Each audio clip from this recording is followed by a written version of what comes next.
നമ്മുടെ ഇൻഗ്രീഡിയൻസ് നോക്കാം. ഇൻഗ്രീഡിയൻസ് എന്ന് പറയാനും മാത്രമൊന്നുമില്ല. നമ്മുടെ വെണ്ടയ്ക്ക എടുത്തിട്ടുണ്ട്, കോവയ്ക്ക എടുത്തിട്ടുണ്ട്. രണ്ടും 1/4 കിലോ എടുക്കാം, അല്ലെങ്കിൽ കോവയ്ക്ക കൂടുതൽ എടുക്കാം, വെണ്ടയ്ക്ക കുറച്ചെടുക്കാം. അതൊക്കെ നിങ്ങളുടെ ഇഷ്ടത്തിന് എടുക്കാം. പിന്നെ വേണ്ടത് ഒരു സവോളയാണ് ഞാൻ എടുത്തിട്ടുള്ളത്, കുറച്ച് വെളുത്തുള്ളിയും, ഒരു 7 അല്ലി വെളുത്തുള്ളി എടുത്തിട്ടുണ്ട്. നിങ്ങൾക്ക് സവോളയ്ക്ക് പകരം ഉള്ളി എടുക്കാം കേട്ടോ. ഒരു കൈപ്പിടി ഉള്ളി എടുക്കാം. അങ്ങനെയാണെങ്കിൽ കൂടുതൽ ടേസ്റ്റ് ഉണ്ടാവും മെഴുക്കുവരട്ടിക്ക്. പിന്നെ ഉള്ളി നന്നാക്കി എടുക്കാനുള്ള ബുദ്ധിമുട്ട് കൊണ്ടാണ് ഞാനിപ്പോൾ സവോള എടുത്തിട്ടുള്ളത്. പിന്നെ ഒരു 2 തണ്ട് കറിവേപ്പിലയും വേണം. അപ്പോൾ നമുക്ക് മെഴുക്കുവരട്ടി റെഡിയാക്കാൻ തുടങ്ങാം. ഞാനൊന്ന് സവോള കട്ട് ചെയ്തെടുക്കട്ടെ. അപ്പോൾ നമ്മൾ പാൻ വെച്ചു, വെളിച്ചെണ്ണ ഒഴിച്ചു. വെളിച്ചെണ്ണ ചൂടായി വന്നിട്ടുണ്ട്. ഞാൻ ഇതിലേക്ക് കടുക് ചേർക്കാണ്. ഒരു 1/4 ടീസ്പൂൺ കടുക് ചേർത്തിട്ടുണ്ട്. കടുക് നന്നായിട്ട് പൊട്ടി വരട്ടെ. അപ്പോൾ നമ്മൾ നമ്മുടെ വെളുത്തുള്ളി നീളത്തിൽ കട്ട് ചെയ്ത് വെച്ചിട്ടുണ്ട്. വെളുത്തുള്ളി ചതച്ച് ചേർക്കുകയാണെങ്കിൽ ചതച്ച് ചേർക്കാം, ഇല്ലെങ്കിൽ നീളത്തിൽ കട്ട് ചെയ്യാം, റൗണ്ടിൽ കട്ട് ചെയ്യാം.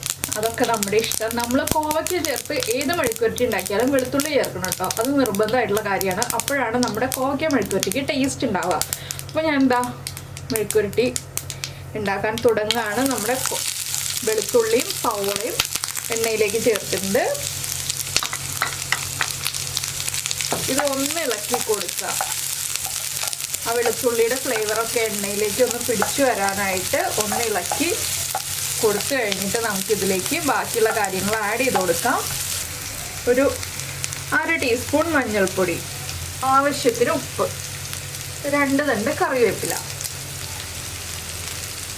ഇത്രയും ചേർത്തിട്ട് വീണ്ടും ഒന്ന് ഇളക്കി കൊടുക്കുക.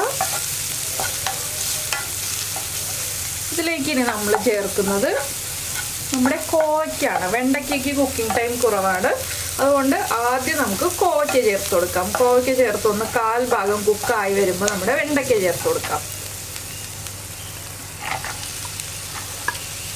കോവയ്ക്ക ചേർത്ത് നന്നായിട്ടൊന്ന് ഇളക്കി മിക്സ് ചെയ്യാം.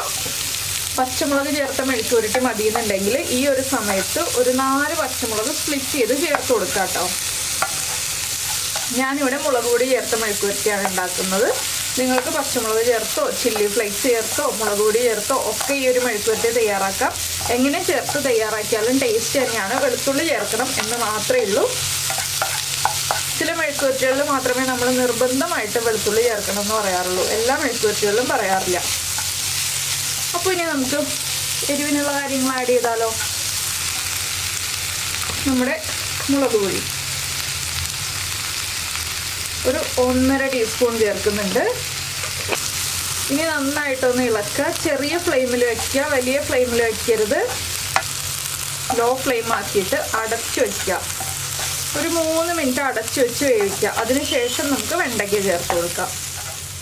നമ്മുടെ കോവയ്ക്ക നമ്മൾ അടച്ചു വെച്ച് ഒന്ന് 1/4 ഭാഗത്തിൽ മേലെ കുക്കായിട്ടുണ്ട്. ഇനി നമുക്കിതിലേക്ക് വെണ്ടയ്ക്ക ചേർത്ത് കൊടുക്കാം.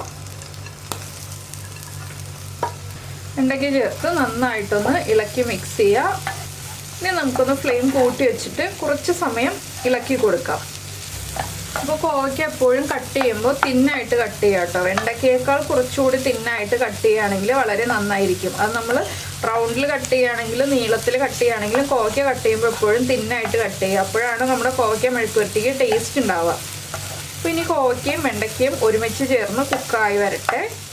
അപ്പോൾ നമ്മുടെ കോവയ്ക്ക വെണ്ടയ്ക്ക മെഴുക്കുവരട്ടി ഇതാ റെഡി ആയി കഴിഞ്ഞു. കണ്ടോ, കോവയ്ക്കൊക്കെ കുക്കായി, വെണ്ടയ്ക്കയും കുക്കായി, എല്ലാം റെഡിയായി വന്നിട്ടുണ്ട്. അപ്പോൾ നിങ്ങൾ ഇതുപോലെ മെഴുക്കുവരട്ടി ഉണ്ടാക്കി നോക്കിയിട്ടില്ലെങ്കിൽ ഉറപ്പായിട്ടും ട്രൈ ചെയ്തിട്ട് ഫീഡ്ബാക്കൊക്കെ അറിയിക്കൂ.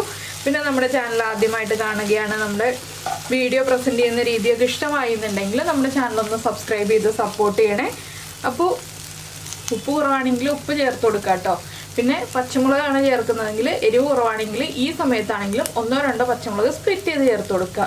പിന്നെ നമ്മുടെ ചാനൽ സബ്സ്ക്രൈബ് ചെയ്യുന്നതിന് ഈ വീഡിയോയുടെ താഴെയുള്ള റെഡ് സബ്സ്ക്രൈബ് ബട്ടൺ ഒന്ന് ക്ലിക്ക് ചെയ്യുക. അതിൻ്റെ റൈറ്റ് സൈഡിലുള്ള ബെല്ലൈക്കണും ക്ലിക്ക് ചെയ്യുക. അപ്പോൾ ഓളെന്ന് പറഞ്ഞിട്ടൊരു ഓപ്ഷൻ കാണാം. ആ ഓളും കൂടി പ്രസ് ചെയ്തിട്ടുണ്ടെങ്കിൽ ഞാൻ എപ്പോഴും വീഡിയോ അപ്ലോഡ് ചെയ്യുമ്പോൾ നിങ്ങൾക്ക് നോട്ടിഫിക്കേഷൻ വരും. അപ്പോൾ നമുക്ക് നമ്മുടെ അടുത്ത റെസിപ്പിയുമായിട്ട് അടുത്ത ദിവസം വീണ്ടും കാണാം.